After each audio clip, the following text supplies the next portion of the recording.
wahaye abantu kudukandagiza ku mitwe amafarashi abahetse, twanyuze mu muriro no mu mazi maze udukuramo udushyiraho burumbuke. Biboneka muri Zaburi 66 umurongo wa 12. Ariko abayuda nabo baradandabiranwa na vino, igisindisha kirabayobuje. Umutambyi n'umuhanuzi baradandabiranwa n'igisindisha, vino ibamazeho bayobejwe igisindisha. Iyo bagiye guhanura baradandabira, iyo bagiye guca imanza baratega. Biboneka muri Yesaya 28:7. Icyo gitumye Uwiteka Imana ya Isirayeli ivuze iti, dore ngiye guteza i Yerusalemu n'i Buyuda ibyago bikomeye bituma ubyumvise wese yumva amatwi avugamo injereri. Biboneka mu Bami ba kabiri 21 umurongo wa 12. Murondora mu byanditswe kuko mwibwira ko muri ibyo arimo mufite ubugingo buhoraho, kandi ari byo bintu. Nyamara manze tuza wundi ngo muhabwe ubugingo buhoraho. biboneka muri Yohana ibice 5 umurongo wa 39 kumanuka kugeza ku 40. Isabato nziza, umunsi w'umunezero. Sinshaka ishema ry'abantu, ariko mwebwe ndabazi yuko mudakunda umutima. Yaraje mu izina rya Data ntimumenye, ariko utinaza mu izina rye ubwe muzamwemera. Biboneka Yohana ibice 5 umurongo wa 41 ukomeza kugeza 43. Mbese mwabasha mute kwizera kandi mumaranira gushimwa n'abantu mu cyimbo cyo gushaka ishimwe riva ku Mana ubwayo? Biboneka muri Yohana 5 umurongo wa 44. Mwe gutekereza yuko nzabarega kuri Data, kuko arubarega ndetse n'Imose wo mwiringira. Iyo mwizera Mose nanjye muba munyizeye, kuko ari ibyanjye yanditse. Ariko se nimutizera ibyo yanditse, noneho n'amagambo yanjye muzayizera mute? Biboneka muri Yohana igice cya 5 umurongo wa 45 kugeza ku wa 47. Bukeye abwira Yehoshafati ati, mbese twatabara nani Ramoti y'i Galeyadi? Yehoshafati asubiza umwami w'Abisirayeli ati, ndakwinginze banza ungishe ijambo ry'Uwiteka inama. Biboneka mu rwa mbere rw'Abami igice cya 22 umurongo wa 4 kugeza ku wa 5. Nuko umwami w'Abisirayeli ateranya abahanuzi ari abagabo 400, arababaza ati, mbese nabare Ramoti y'i Galeyadi cyangwa se ndorere? Baramusubiza bati, tabara, kuko Uwiteka azagabiza umwami. Biboneka urwa mbere rw'Abami igice cya 22 umurongo wa 5.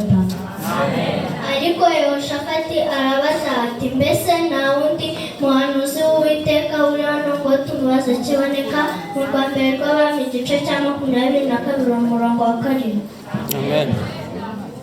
Umwami w'Abisirayeli asubiza Yehoshafati ati, nta wundi mugabo usigaye twabasha kugisha inama Uwiteka, ariko ndamwanga kuko atamanurira ibyiza keretse ibibi.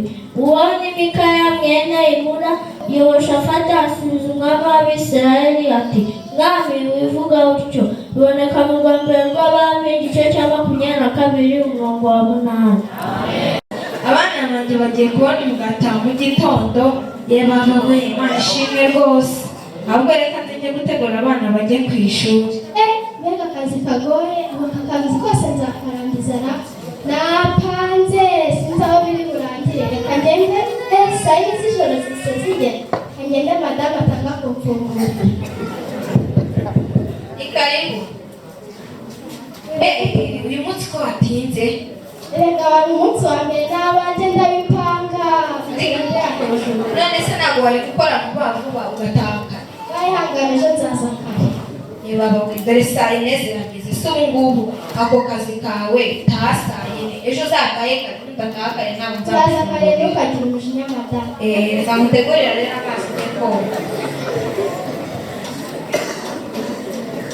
Uyu munsi bwakeye kare. Ubuse ko numva naniriwe, aka kazi ndakajyamo. Yebaba we, ahubwo ihute batakwirukana. Uyu munsi ndaza kare. Uze kare, nutaza kare ntabwo mufungurira. Jya ku kazi ihute kandi. Ariko uyu mugabo utaha saa yine z'ijoro aba ari mu bikira ako kazi ngewe karanyobeye pe. Ubu se koko uyu mugabo ariko uyu munsi natatinze ntabwo mufungurira pe. Noneho saa 5 zirageze, sumva bigenza. Reka nihute madamu atanga ku mfunguro. Noneho utashitinze uyu munsi nakubwiye ko nagufungurira pe. Mu bantu mfungurire ejo nzaza kare. Injira ejo, ariko nutinda ntabwo nzagufungurira. Ufate mu mutwe ubimenye, ni umunsi wa nyuma ejo muhanda. Ndaza kare hangana. Wowe ufata amazi ujye koga.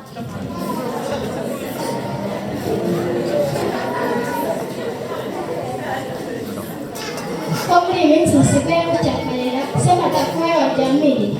Baba we, naryamire nanjye, reka nsigaye narabaye umukire n'abandi bose. Bagira ngo ni kwa kundi nabyukaga njya guhinga. Reka njye ku kazi vuba vuba, ndabona nanakerera amasaha. Ariko uyu munsi nutaye ntitinze. Ndaza kare wigira umujinya. Nutaha utinze ntabwo mufungura. Bimenye noneho ndi seriye.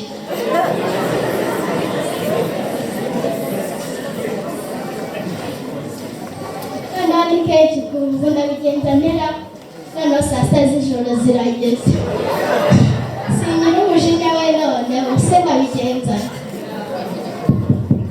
ntabwo mufunguriye se wamubare kwafungura madamu wapi sinongera gukandagiza ibirenge byanjye hasi kubera iki se njyewe niryamiye nasinziriye ubu ngubu akurangaguye mbese ubwo wasinzira urimo kuvuga none se wagira ngo ugende gute ni wowe mwanguye utuma mvuga none se ibyo amavuta n'amazi byose si byo byishyura wamfunguriye nk'injira nk'irya hoya uyu munsi ntabwo mufungurira uraye mu gikoni cyangwa ujye gucumbika usunda bigenza ntewe kanjye kureba basi aho nabona n'icumbi ko numva none hatakiri gukomanguye agihera yesu we reka njye kureba hanze ye baba we umugabo wanjye yagiye agiye kubaza ku kazi karibu mwiriwe na wa mugabo wanjye wamboneye waje hano atashye kandi tashye mu kanya yesu we naraye nanze kumufungurira none sinzamwiyagiye si uwo mugabo wanjye yarambabaje pe wanze kumufungurira nanze kumufungurira pe ukanga gufungurira umugabo abandi bagore bamwandurije abona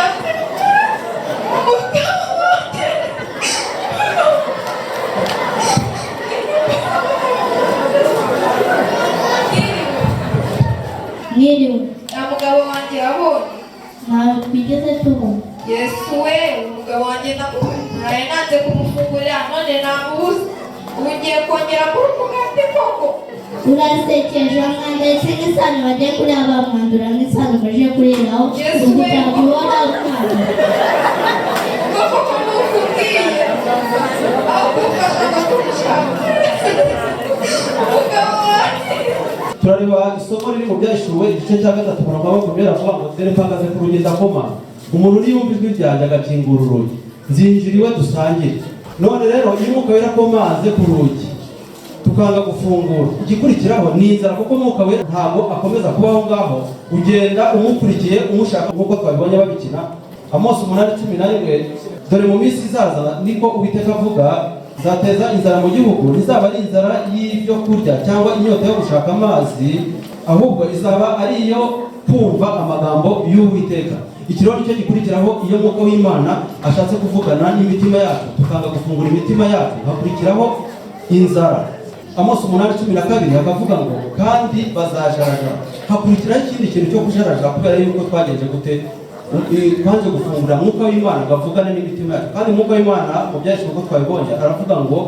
nzinjira iwe dusangire mu gihe wanze gufungura umutima rero mwuka w'Imana ngo yinjire musabane kandi musangire igikurikiraho ni uko hakurikiraho inzara nyuma y'inzara hakaza kujarajara igihe mwuka w'Imana akomanze kugira ngo yinjire mu mitima yacu tukanga gufungura hakurikiraho iki kintu kivuga ngo narabahamagaye murananira nabarambuye ukuboko ntihagira ubyitaho no kubacyaha kwanjye ntimwigeze mubyitaho ikindi gikurikiraho ni uko abantu bazajarajara birukanka bashakisha ryajwi banze kumvira cyangwa se ryajwi ryashaka kuvugana nabo bakarigenda inyuma barishakisha ariko ngo ntabwo bazagenza gute ntabwo bazaribona ivyo bikatujyana mu buturo bwera bwo mu ijuru bwese Kristo azaba arangije umurimo wo mu buturo bwera bwo mu ijuru nibwo abantu bazumva bashaka gukora umurimo w'Imana nibwo abantu bazumva bashaka gutanga icyacumi nibwo abantu bazumva bashaka gukubura urusengero nibwo abantu bazumva bashaka kubaka urusengero ariko bazabikora barimo bakorera iki inyuma y'umurongo kubera ko Yesu Kristo azaba yahagurutse hehe mu buturo bwa bwo mwiza Yesaya igice cya 19 aratubwira ngo